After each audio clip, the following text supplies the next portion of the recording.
one of the quotes from the chapter is, "What does it do to a nurse, to a doctor, to a nation when Yeah. compassionate professionals are forced by their employer to be cruel?"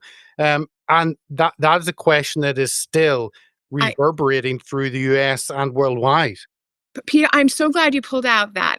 I'm so glad. So I am in a unique position to see the similarities between what happened in COVID and the hospital systems, for example, and in my case, in the prison system. And I know that that sounds unrelated to people, but you're wrong. It's highly related. So in 2020, up until 2020, doctors and nurses really just cared for patients. Some doctors and nurses are better than others, but I would say they all were working for the patient's benefit. In my entire career, I'd never heard or seen of a situation where the doctor or the doctor or the nurse was not working for the patient's benefit.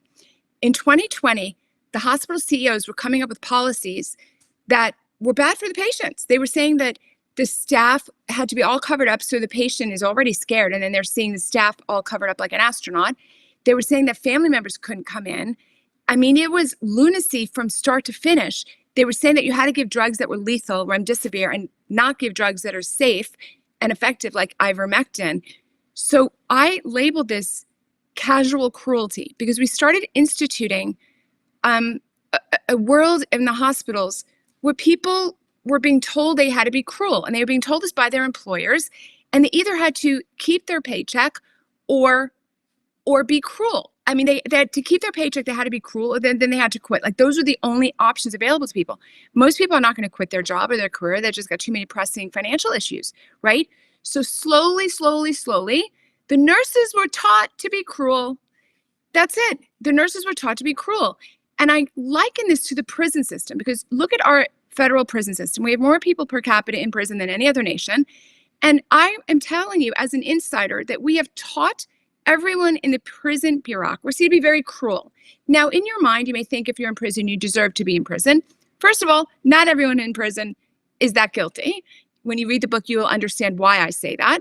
But even if they were, the point of prison is that you should walk out and be a functioning member of society.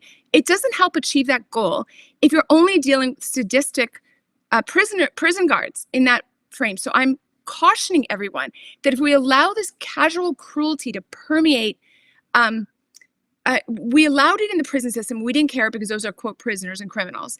But we saw that by allowing that at that level, we were kind of open to it. And we allowed it in the hospitals when the elite people said, be cruel. And I'm urging people to reject casual cruelty in their own life, in their own daily job. It's incredibly important.